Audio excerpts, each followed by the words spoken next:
Backpocket Productions. We are back. Today is Tuesday, December 13th. Decky Park City. How are we?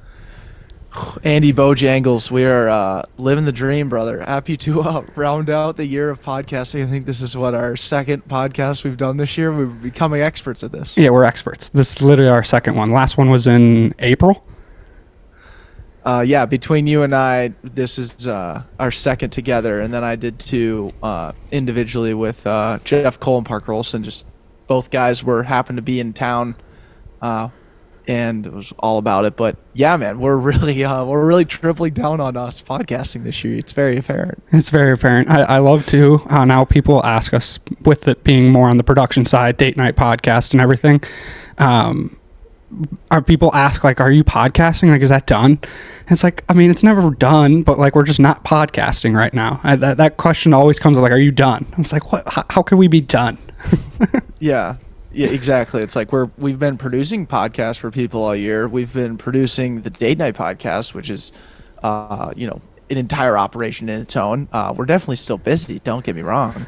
But yeah, podcasts between us, I mean, or podcasts with guests and everything, like, the focus has shifted elsewhere, and I think that's going to be a lot of what we get into today. And I think the reason we podcast is obviously, first and foremost, to just network with people that we're curious in, and with our fundraiser coming, the fundraiser that we're in right now, our mental health fundraiser with Masonic Children's Hospital. That in itself, there's a lot of really cool people in the space that we really want to get to know, and thus we're curious, and then thus came the idea of recording podcasts. And that's really what brings us here today, and I'm stoked for it, man. I mean, I also think it's just really funny, you and I both took the corner spot of our couches in our respective homes. Yeah, and then we also just were like, yeah, man, let's hop on at 6 p.m. and let's bang this out. And we both have equipment just dialed in.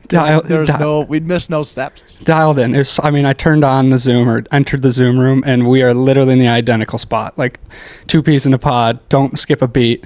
We're 330 in. We know what we're doing. But this is like a perfect time to bring the podcast back. Where we always focus at the end of the year is bringing our community together to give back. And through the give back, we've always found the most value, and like Deck mentioned, in having the conversations with the people in our community.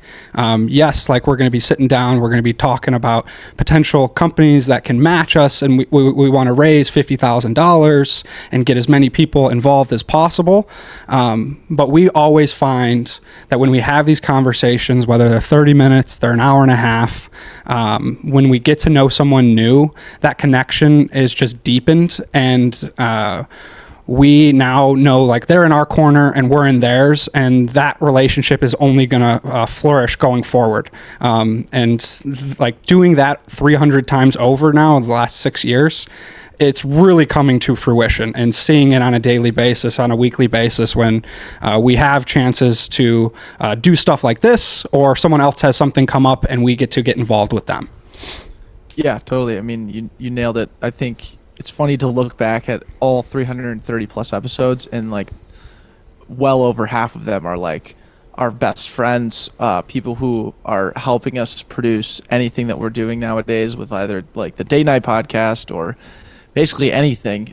We have those people as resources, and we were contacted by the Masonic Children's Hospital back in the summer by a podcast guest, Patrick Larson.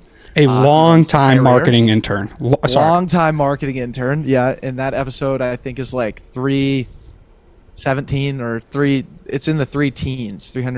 If you want to maybe look that up while I'm talking about him, Andrew. He hit us up. He works for the U of M, and he was like, hey, I saw what you guys did with, getting a family out of a hotel and into a house. Do you guys have any interest in, like, doing a very similar fundraising effort with the Masonic Children's Hospital in the U of M? And at first, I was really just like, okay, what are we getting into? And I think we knew our buddy Michael Jordan, who runs Unreal we knew he had, fundraised with them in the past, and his suggestion was just like, go tour the space, go see what the opportunity is, and, make an evaluation from there. And obviously, Andrew, you took a tour, which I thought was really cool.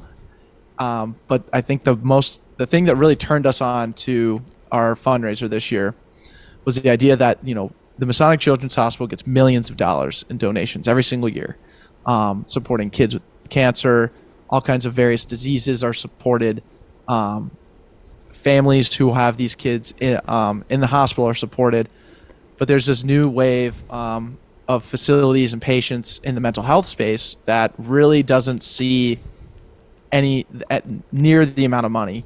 And Masonic Children's Hospital is one of the few in the area that has some of these different programs that support mental health. And that, to me, was the moment that it clicked in my head that we have a chance to make a huge impact.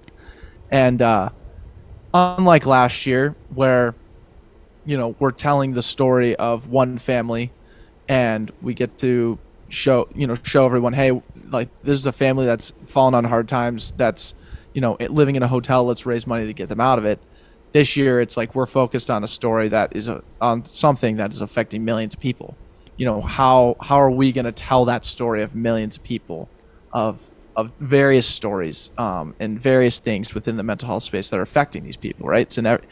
Mental health is an everyday conversation. So our approach this year is like so flipped on its head in terms of what we're used to, but at the same time, the opportunity, the energy behind it has been super fruitful, and I'm excited to continue it, honestly. Yes, absolutely. And the mental health, I was able to go to the hospital and see, the whole facility firsthand with Patrick guiding me through everything. And then I was able to go to the children's health holiday party this week and get to learn more and more, as this is so new to us that we're still kind of figuring out the impact that we will be able to help make through fundraising for mental health.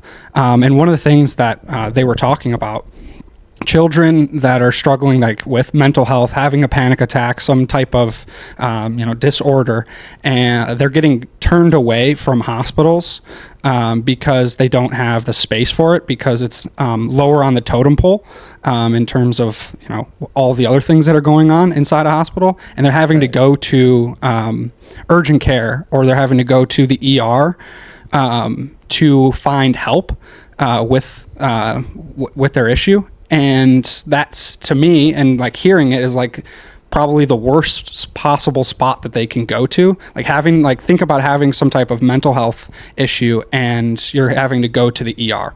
I mean, that is just you're having a panic attack, and then all of a sudden they're telling you you're going to the ER instead of hanging out with a golden retriever, or doing something that might be a little bit more effective to your panic attack. No, I hear what you're saying. It's kind of the wrong, it's like square peg round hole almost. Exactly. But that's their only option. And again, I'm learning about this firsthand, and I'm excited to have conversations down the line with people that we have lined up in the next couple days to continue to figure out how we are going to make this impact. Because you're right, it's it was so tangible in the past with Best Christmas Ever, where we were raising money for a specific family.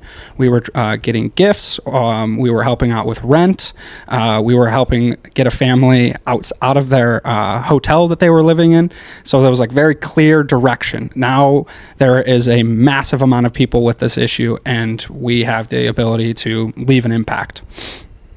Totally. Yeah. And we're obviously going for $50,000 this year. We are, as of today, we are at $6,800, which is super cool. We've been raising money for about 2 weeks, and yeah, I mean, we're well on our way. We're just gonna see where it takes us, man. That's, I think, the best part and the beauty of the fundraising efforts in general, is just trying to ride the wave, follow the signs, as you say, Andrew, and see where this ends up. And I actually did look it up. Patrick Larson, episode 323. Yes, I looked it up too, and then I got sidetracked. And you know what's funny? No, it's okay. Yeah, I got sidetracked. What's funny is episode 324, the one right after that, is with Jordan Woodruff. which I just think is like, what was the date on that? That was August 24, 2021. It was like right before she was headed to New York to work her other job, and then transitioned to like winning the raffle and working at Barstool. Now she's this work at Barstool. Yeah, massive personality. Yeah. It's just I just love this shit. Yeah, telling the story or looking at the story in reverse is like, it's so clear and concise, and it's so clear and concise because it's such a surprise in the moment, and you have to just kind of ride it out. And that's why I think I love the podcast and what we do with this show, because it's definitely turned away from just like doing as many episodes as possible with as many people, and I think we were very intentional when we were doing that. We've now shifted just our focus to like the things that we're genuinely interested and capable of. We're on Zoom calls every day of the week. We're not, we don't necessarily want to just continue to do the podcast over Zoom. We like to do things with intentionality. And I think, what we've done with the date night podcast and averaging like 230 people an episode, and then having that culminate to almost 400 people, and having like a portion of those ticket sales be the kickoff of this mental health fundraiser. Like, it's cool to see the evolution of like where we find interest in what we like to do, and it's gonna be sick, man. Like, I'm excited to talk to a couple of these people in the space.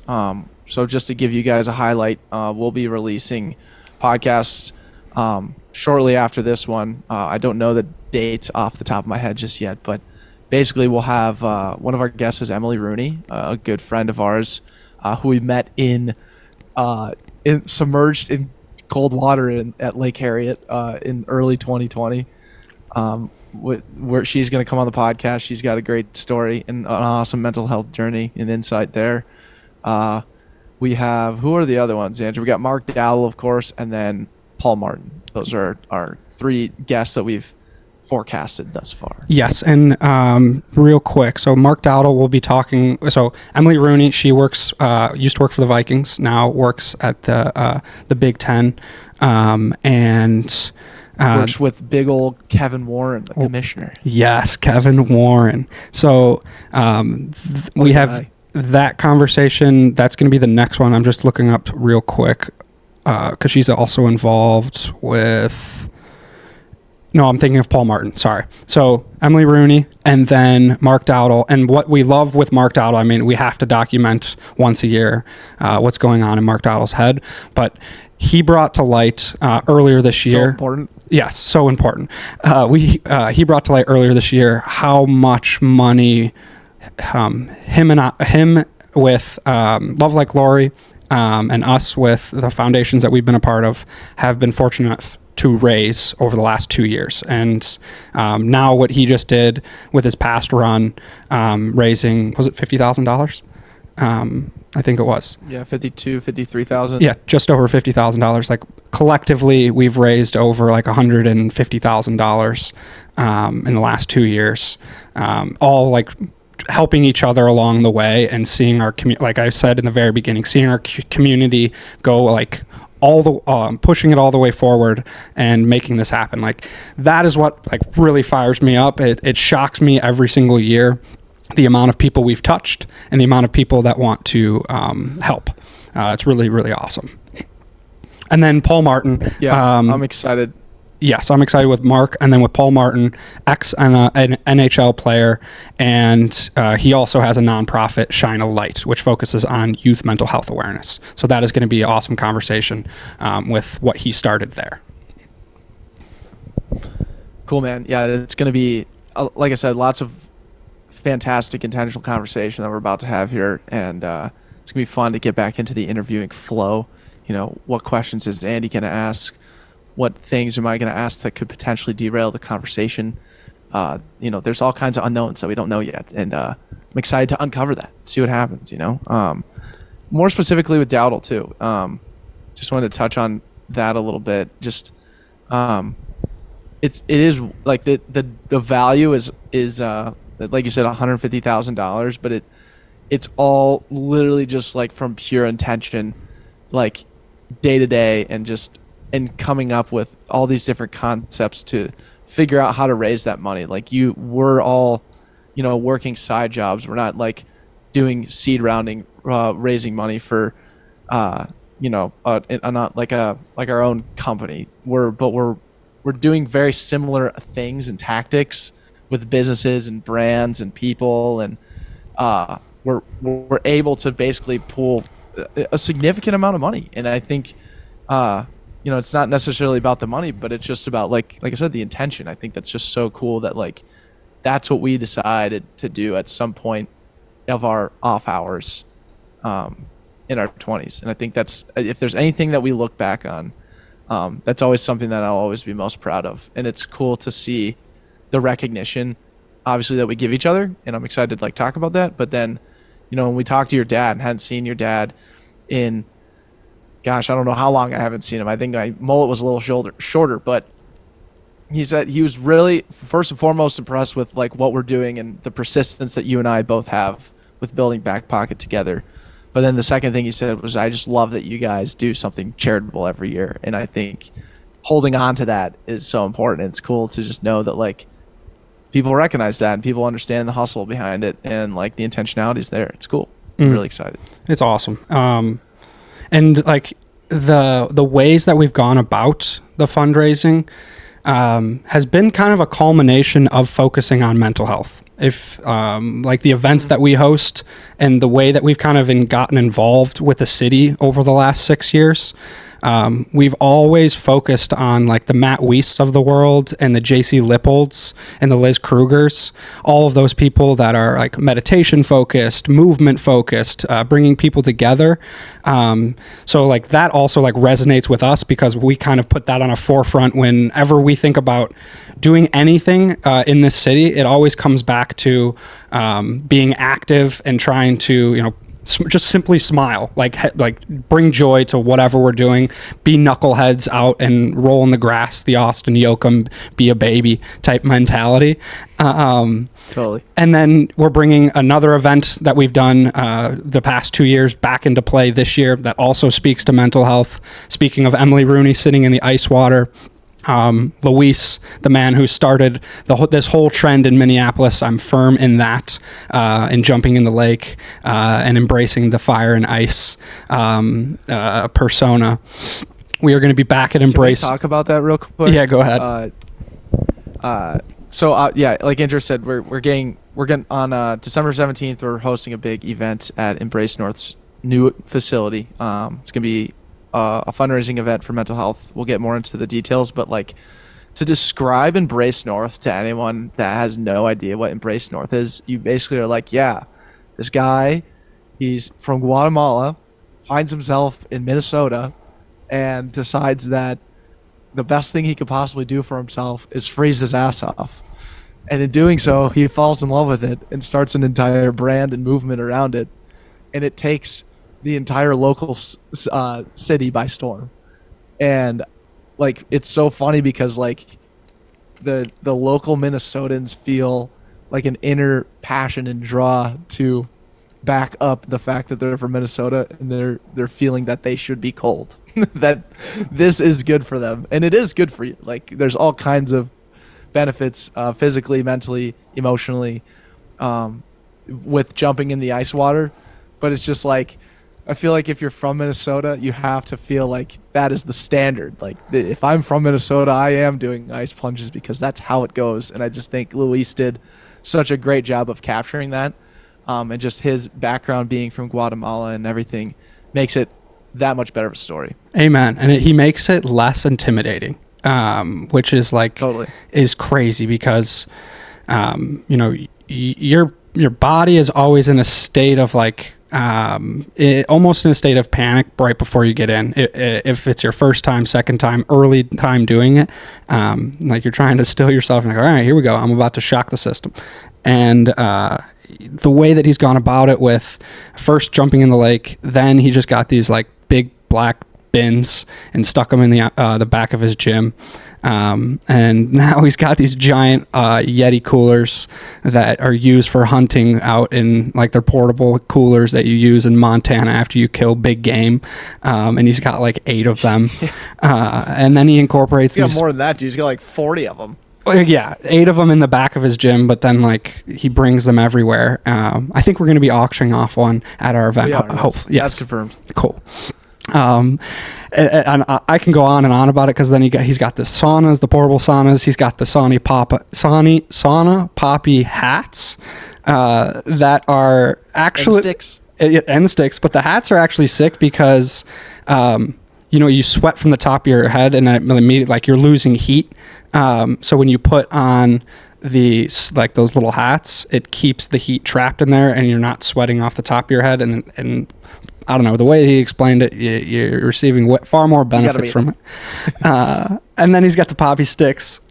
The dude's insane. I love him. Yeah, a true entrepreneur, a true hustler, a true obviously a true team member. You know, the guy's a leader in the space. I'm stoked, man. I'm excited to watch you guys plunge. It's gonna be great. It's gonna be great. But yeah, man. I mean, there's a lot to look forward to. Obviously, we have the event itself. We got the podcast. We have just fundraise. The money coming in, the networking that we've been doing just with getting to know the supporters and players within Masonic Children's Hospital. Like, it's just been a whole new realm of opportunity, I guess, for us. And I think there's a lot to look forward to there, man. But I'd like to transition to, good call. I got to record on my camera too, Andy. What I will say is, I'd like to, speaking of looking forward, I'd like to look forward to, the shit we're doing and in kind of the headspace, touch on a little bit of the headspace that we're in right now. So obviously we went from recording many of podcasts in a year to now dropping down to 4 podcasts just with us, and I think that's just a representation of the fact that we have other endeavors that we're just far more passionate about, and things that we're just focused on. So I'd like to kind of touch on those things. Do we want to make it a segment? Is there something that we'd like to just describe this as, Andy? Yes. Our theme has always been to Mars, and Sure. 2023, what are we focusing on? And we use this time of the year to refocus, reset, re-engage, and get on the attack. Ooh, nice. I say we're fueling up right now. I like that. Yes. Gas me up. Yeah, gas me up. Let's fuel up. I like it, dude. Take a little pit stop at the fuel station. Why not? The rocket engine is a little low, and we gotta refuel up. We got to refuel, man. So I love it. So anyways, obviously things coming up that we're stoked about is getting ready for season 4 of the Date Night podcast. So we're repartnering with Grace. We're going to be announcing our dates. I'm not going to say when it begins. The season 4 begins with it starts in the month starting with an M. People may think March. People may think May. We don't know. People may think Movember. Movember. Definitely, we'll find out. So yeah, we got season 4. We are exploring the potential to take the Date Night podcast global.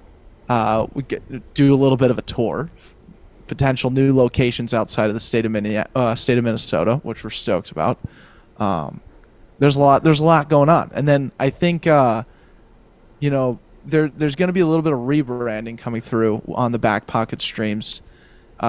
We should definitely address the fact that I'm a little bit sick of looking at our logo from 5 years ago, and that's no offense to Annie Vitale, who designed it as part of her class in college. But just I'm a little over it. I think we have some new things that we might need to explore there, Andrew. Yeah, the new logo, the rebrand it's inevitable. We attempted it this summer and we just failed to put the headspace towards it. The logo is still sitting right here. I love the logo. It's sick. I love the logo. The one thing that actually bothers me is you and I in the logo on like our Instagram and like that part of it is super dated. Yes, we're going to get a new logo, but the thing that actually, like, when I open Instagram and I see our Instagram handle, like, I don't know. I'm like, we got to change that for sure. Like, that's not the best, you know. It's not the best. It's not great. No. So it's not the best. No, we're going to take on a rebrand. Even our website is going to shift up a little bit. We gotta clean up our messaging, and I want people to stop asking me, are you done podcasting? Like, that's where our rebrand is going to be focused towards. Like, no, we're not done, but we're a production company, and we're taking on these endeavors. Like, we're taking the Date Night podcast on the road. That is happening, and that is like the coolest thing to say when people ask, hey, what's next? And I always get annoyed with that question. Also, I gotta stop getting a little annoyed. Yeah, why am I keep getting annoyed? I gotta have a little self-reflection here. But people love to ask what's happening next, and it's like, what are we doing right now? Like, let's just, like, we just packed 369 people in a tent in December. What was that? December. November. In November, for our season finale. Like, that was insane. I'm so proud of everyone that was involved in making that happen. And then it's like, okay, what's next? Yes, there are things upcoming, and people want to know, because we always have these next things. So I guess I shouldn't get annoyed. I should be excited that people want to know what's happening. They're asking because they want to be a part of it. Yeah. I think that's the most unique part about the whole situation. I got to check my mental health. I need to do some. Yeah, you need a bit of a mental health check. It's very apparent. Yeah, very apparent. But yeah, we're taking DMP on the road. I mean, it's that simple. We will have some locations and new venues to announce outside the state of Minnesota, and we'll definitely be reaching out for your help to find people that will be a viable fit for the show. And I'm excited for that. I think another thing that we really uncovered too is that we've been able to build a legitimate, well-oiled machine of a team. Like, we had 15, 16 people working all at the same time every Tuesday night for 20 different episodes this year, with you at the helm and, me guiding from afar. That is something that we have never even come close to doing before. And the fact that we can take, like, the Date Night podcast show, or the Date Night podcast, and basically run that show out on a Tuesday, and then have the show dropping on a Thursday with 7 pieces of content, ready to be distributed on, like, 7 platforms. Like, that's a company. Like, that right there is something that could be used for any sort of concept. And I think I'm just very impressed with our ability to build that intentionally and build it with people who really want to be there. And, when you talk about looking ahead, it's like, how could you not build something more with that? There's so many other ideas or things that you can you can fuel, per se, to allow that thing to grow. And I think that right there is the intellectual property that we've built ourselves that will carry us further in 23. Amen. It feels like, to us, the worthy path. Absolutely, right? And, like, the easy path has always been, not always been, but I'm consuming content all the time, and you see camera front facing on the creator and what they're doing. And I still love doing that, and there's always a time and place for that. Where we get fired up and where we know we have the furthest to grow in and the furthest place we want to focus in is building a space where the camera is focused on the environment and what we can produce out of that. And now our creation, what we can build. And now seeing 16 other people get equally invested, if not more at times than we are, the hair is standing up on my arms thinking about what we just accomplished the last 10 weeks and the full 20 weeks this whole year, pushing out 3,600 headphones over those 20 weeks. Is incredible, and seeing every single person step up in their role, whether it's Aaron, helping out with producing and and figuring out new ways to do it, whether we're outside on the deck of Grays or doing it inside where we're trying to push it to the second level and a big screen on the first level that feels like a drive-in movie theater, to then weather issues to a tent, and the casting team with AJ and Beth, and the list goes on and on. But to hear their feedback week after week and how they want to grow this thing and how they want to push it forward and how they see the potential, and then for us to grand slam the season finale and everyone come up to us and be like, let's win season 4. How can I help? I would love to be back.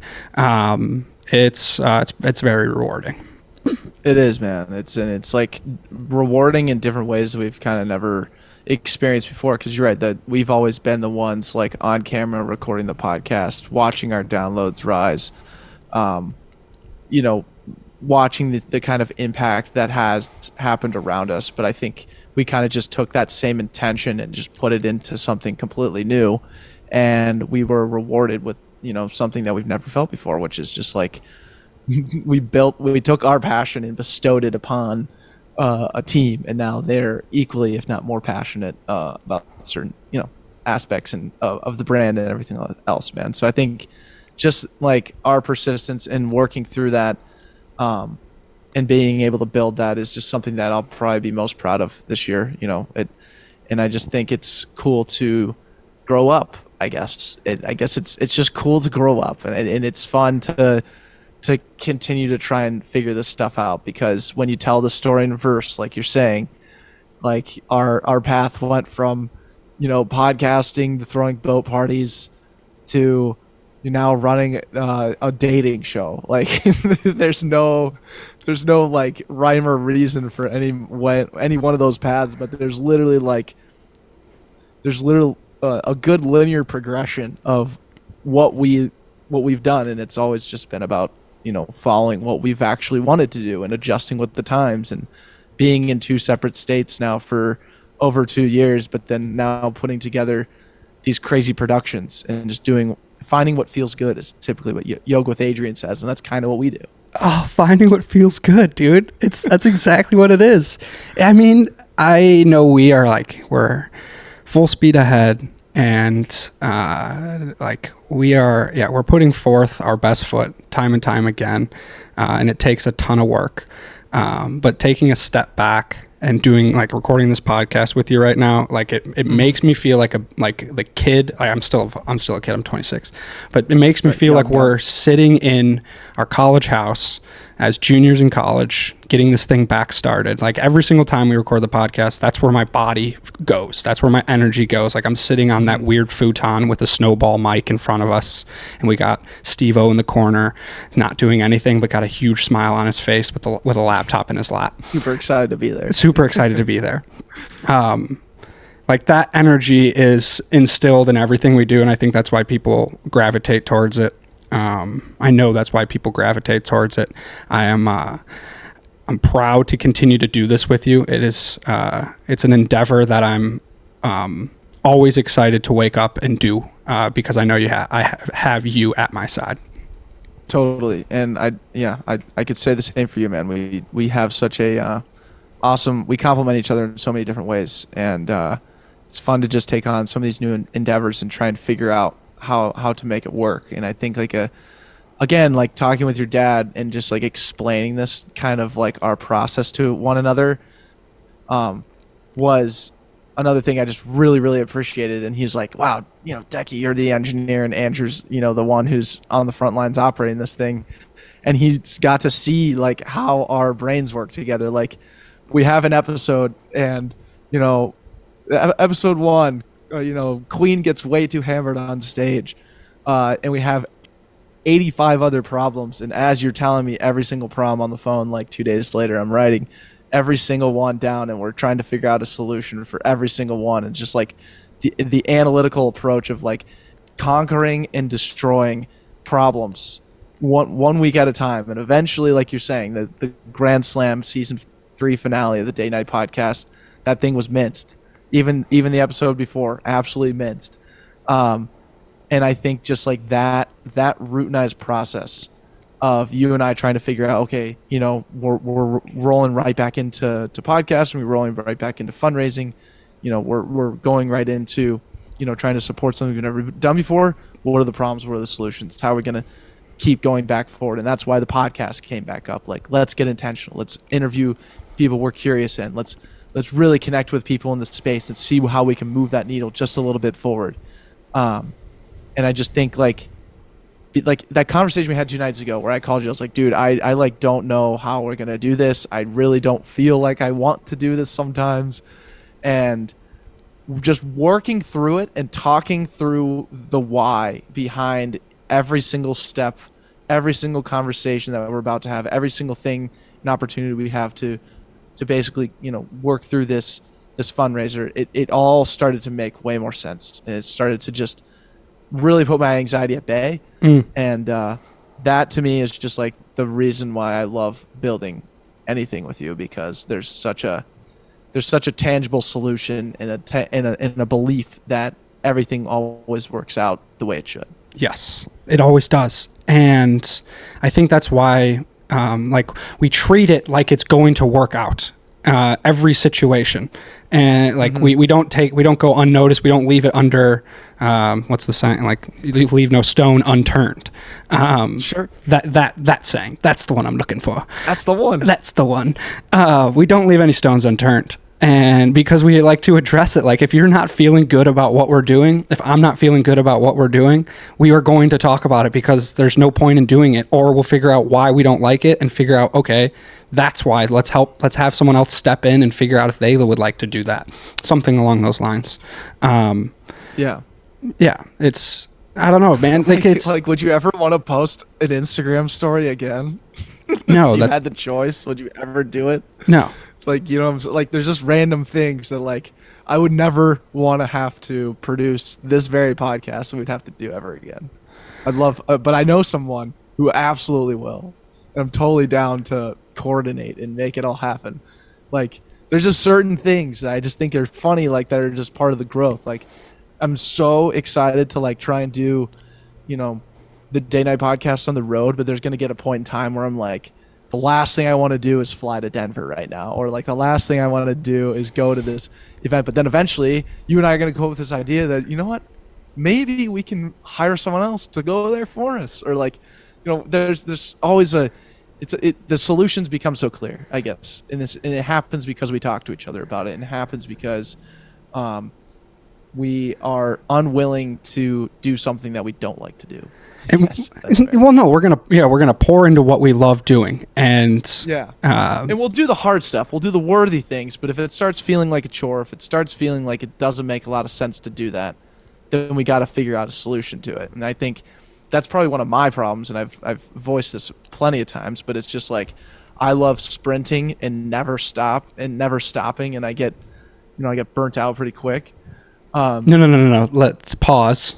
You get burnt out. You get burnt out in a way, like, you can go forever, and you will burn out. You never realize when you're burnt out until like it's like, oh no, why didn't you realize that earlier? I know, I totally. And I think I when I tell the story of the burnout in hindsight, if I just gave myself a little bit of time to breathe, I would have been able to do even more. And I think my anxiety creeps in when I'm not doing anything. So like the holiday seasons are like always the worst sometimes for me, because I feel like I'm not getting anything done. Or like the off seasons in between, like DNP seasons, or like if there's something where like things aren't constantly happening, I get like incredibly anxious and feel like I'm not doing anything. Mm-hmm. And I got to get out of that mindset. And I've started to work and recognize that stuff and actually like internalize it for the first time ever. And I think this refueling idea is really where my headspace finds some peace. Yes, refueling. And I think what it always comes back to is something that you shared with me a few months ago, Rick Rubin talking about goals and accomplishing something. Like this is something we've talked about numerous times on the podcast, but like 5-year plan, 10-year plan. That is something that you and I have removed our headspace from, and we do get lost in it from time to time because you need to have some intention behind it to grow a business. But where we're rooted in on a daily basis is, and this goes back to like why what we're going to pour into what we enjoy doing. My goal is in 5 years to feel the way that I'm feeling right now. And that is like having this creative energy, being a part of something that is built to last potentially generations, and like the way that it's talked about, or the way that it can leave an impact on just the people that are involved doing it. That is my headspace on what I'm trying to do through work, through personal life. And when Rick Rubin talked about the way that he brings music out of some of the best artists, it's not like, hey, we're gonna create the best song ever. It's like, who are you? We're gonna bring the best version of you out and like pour into that as much as possible. Totally. And when we have a chance to do that on a team basis, and with the Date Night podcast, and then with contestants coming through, with our listeners, with the vendors that are getting involved, every little nuance to it is it keeps growing, and the tree's roots are just getting deeper and deeper. And now there's little apples dangling from the tree. People are eating, dude. We're making apple pie all of a sudden. We're making apple pie. Little apple crisper. Uh-oh. That's now we're bearing fruits. That's bad. That's badass, dude. The fruits of our labor. Fruits are labor. Wow. Everything's so metaphorical. Fantastic. Look at us, dude. Back into podcasting. No way. Sick, man. Well, I think that just about wraps it up. That was a solid 40 minutes, man. I really don't have much else other than that. I love you. I'm glad that we're. Hey, real quick, let's wrap it up, as I know this is going to be the only one we do this year, the two of us. Yeah, right. Yeah, let's wrap it up. Yeah, I'll do the same here. We're going to wrap it up for old time's sake because. Nice. Okay, we're recording. I love how we've always finished our podcasts. And that's, with an average quality of what did you learn and a feel good story. Of course. Andrew, thank you. Thank you. Back to the roots. Yeah, I know we're like, hey, for anyone that's listening right now, the Joey Schools of the world, the Mark Dowdles, the Patrick Larsons, thank you. Thank you for making it this far. Thank you, marketing interns. This is the back end show. I bet Nick Priz is listening. Nick Priz, always. This is the back end show. Welcome. Nick Gugamos, I bet Gugamos is listening. Hey, congrats, Googs, on making it as a Green Bay Packer. Yeah, congrats, Googs. Aaron Rodgers finally got his target. Anyways, Andrew, go ahead. Yes. Which one will we start with? Let's start with our average quality. Yeah. Have at it. Let's have at it. Okay. So my average quality is... So I recently was traveling. I took a 2-week just like excursion. I went from... Pittsburgh with my dad to Atlanta for Thanksgiving, and then to Hilton Head with my parents, and was able to just take on the adventures of Airport Andy. And my average quality is now realizing that I'm not as efficient as I thought I was in the airport. That's fair. Yeah, like I may have lost my touch. I may have a sense of arrogance now with being a tagline as Airport Andy and my Twitter bio being no one is more efficient in the airport than me. So what was this realization? I noticed that I couldn't find a coffee shop, which it's like there's things all over the place in an airport, but I spent like 15 minutes trying to find coffee in the morning, and that just like stressed me out for no reason. The TSA line, I picked the wrong line, and I saw like the person 2 people behind me finish before me, and I left a water bottle in my bag. Which was like super disappointing. Day 1 boot camp. No way. Yeah. You left a full as full as it gets? Not full, but like, yeah, I mean, it's full. It was full. You didn't down it before. Wow. Yeah. That's tragic. You gotta, you might as well go fly somewhere and fly back immediately and just do a quick round trip so you maximize your time in the airport and get some reps in, because maybe get a connecting flight in Atlanta again, because that's embarrassing. Honestly, that's so. I need to rethink my life. I need to restart.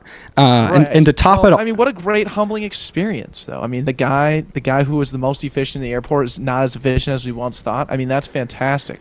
What a fantastic average quality that you can now build upon and regain your throne.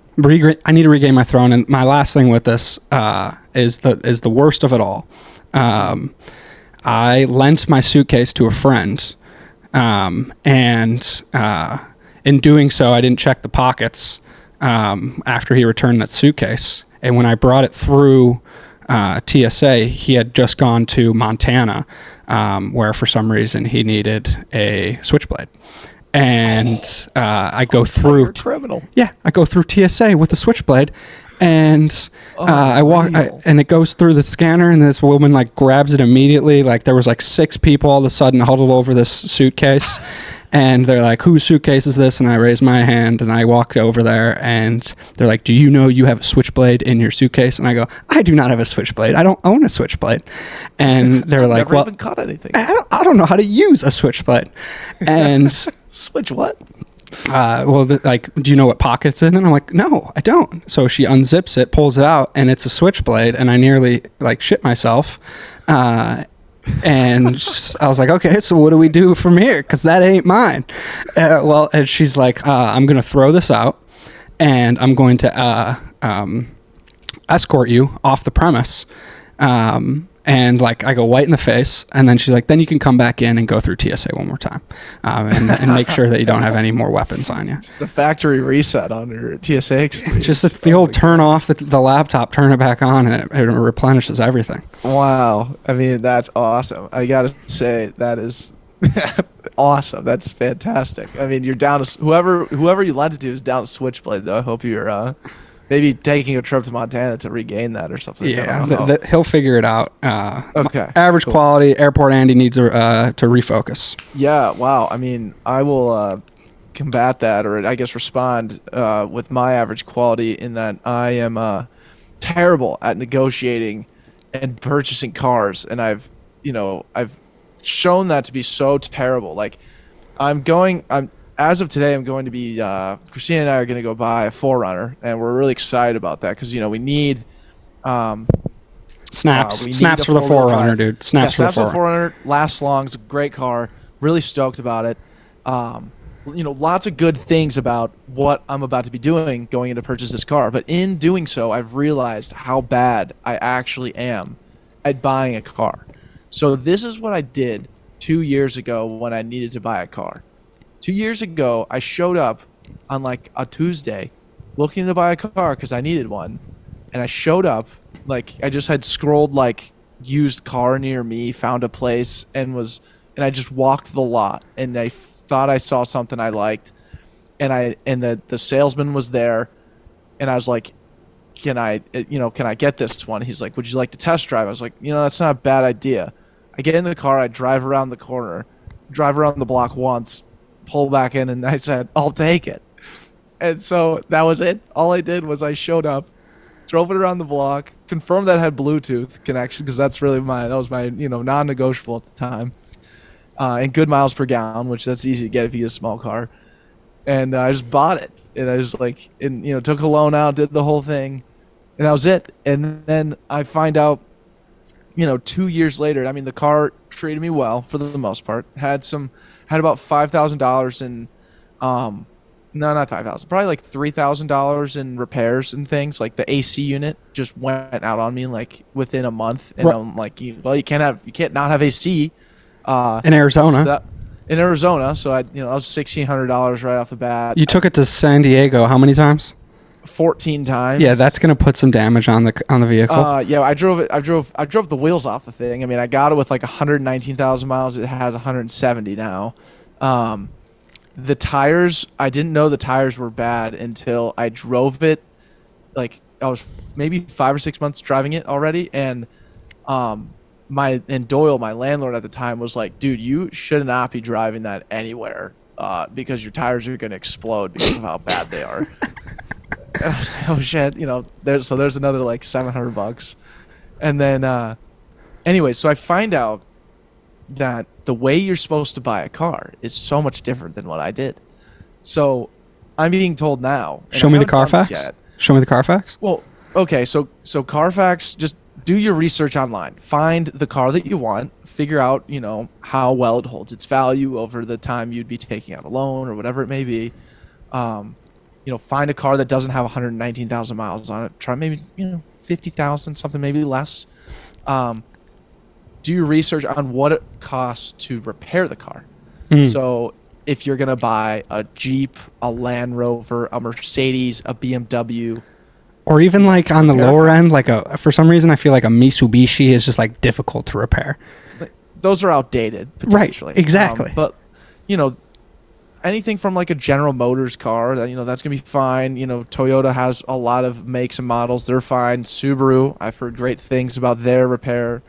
So I never considered that either. What kind of car do you like? Remind me what car you have right now.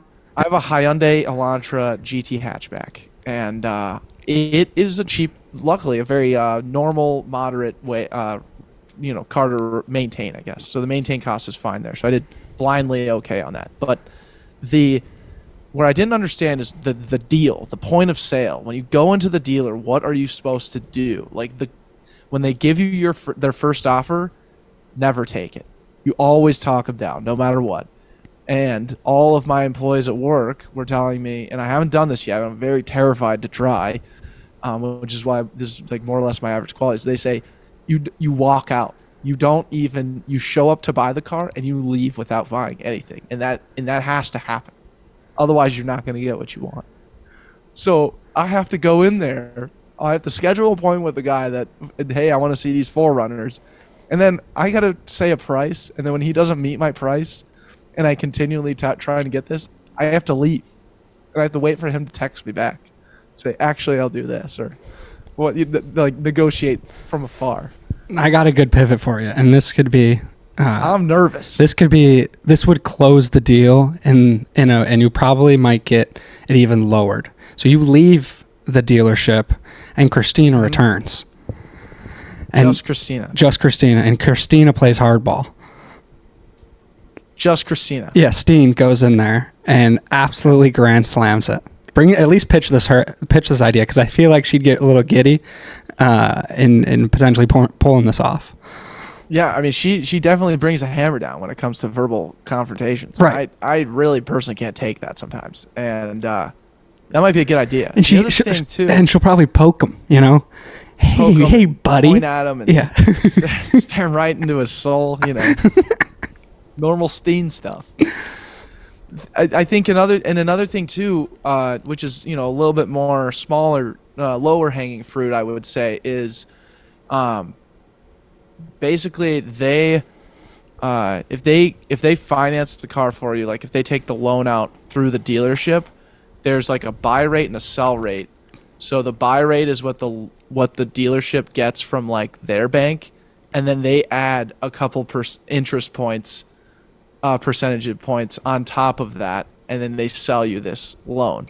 So like they'll get it from their bank at like 4%, but then they'll give you it like at 7%, and then they take that 3% every time you pay. It goes just directly to the dealership.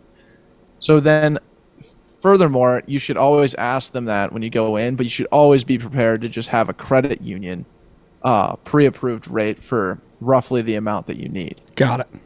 And I had no idea what a credit union was until today.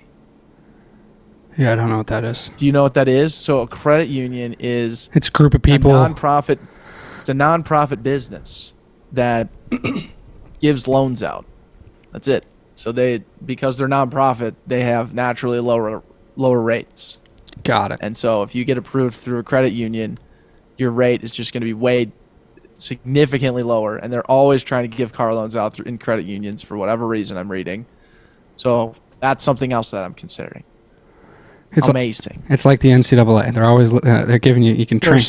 There's so much to buying a car. Yeah. I just never knew. I just had no idea that it was that it could be won in such a way. Dude, you have to get in there and be savvy. Anyways, I have to buy a car. I'm leaving for Park City on Friday the 16th. gonna do it maybe in 2 days. Got to have a 4-wheel drive car. Got to get rid of the other car. Lots of jockeying around that's happening out here.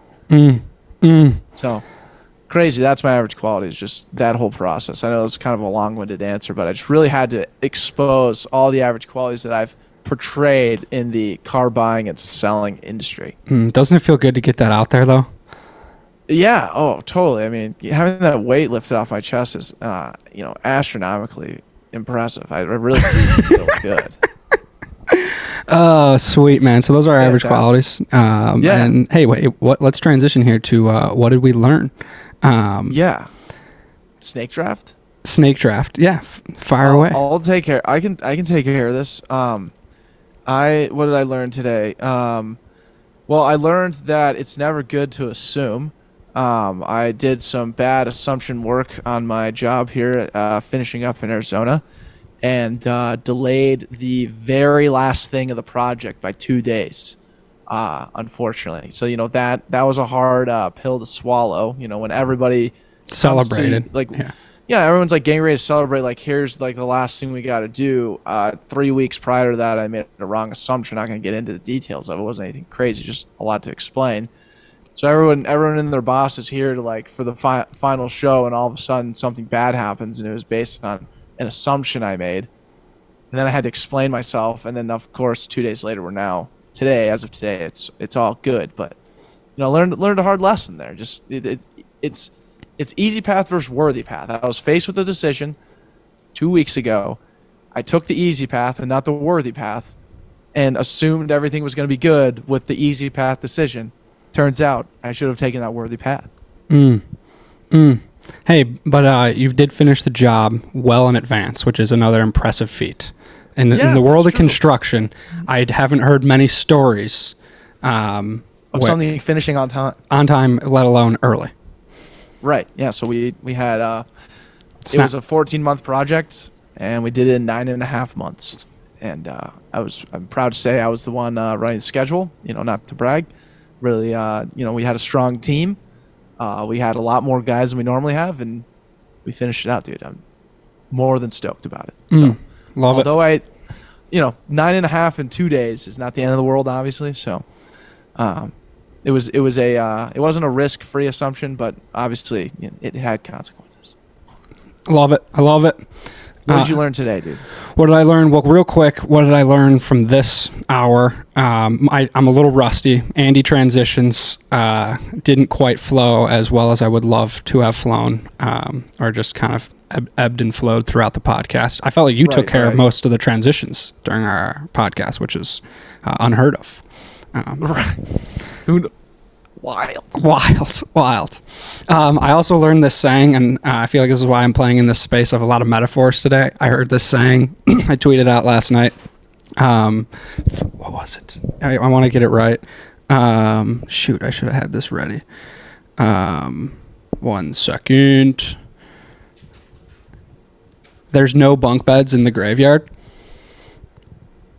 Say that again, sorry. There's no bunk beds in the graveyard. Why is there no bunk beds in the graveyard? Because it's just you bury yourself. You bury yourself, dude. Don't you can't follow someone else into the graveyard in your own little hole. You build your own path. Build your own path. I like it. There's no bunk beds. By the sword. Live and die by your sword. I like it. Really good. No bunk beds in the graveyard. Where'd you find that? TikTok. What's your source? Okay, nice. Yeah. Sick, man. That's awesome. This guy on TikTok, he also had like 6 other sayings, and it was sick. This guy was electric. I saved it. Sick, man. Well, I love that. I love you. I love that we had this 1 hour together. I think we kept it to a tight 1 hour. Good, no fluff whatsoever. Zero fluff. But I will end it on this note with our feel good story.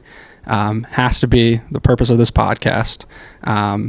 Having the ability to raise money for mental health for the Masonic Children's Hospital, being asked to be part of this and taking up this opportunity upon us and bringing the community together. We're doing it for the kids, and that has been the theme of the last 3 years of when we do these fundraisers, and I'm excited to take on this challenge. There's no better person to do it with. Totally, man. I agree. just a couple reminders. 12/17 at Embrace North, we will have our mental health fundraiser. We'll be doing some plunging, some sauna, some working out. Be there, absolutely. And then secondly, the donation link to share and support is in the description of this very podcast.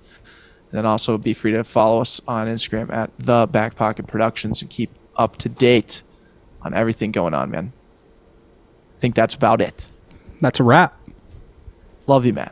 Love you too. Take care. Take care. Seeing double. Tell the whole squad out the back door, man, I think it's time to huddle. Yeah.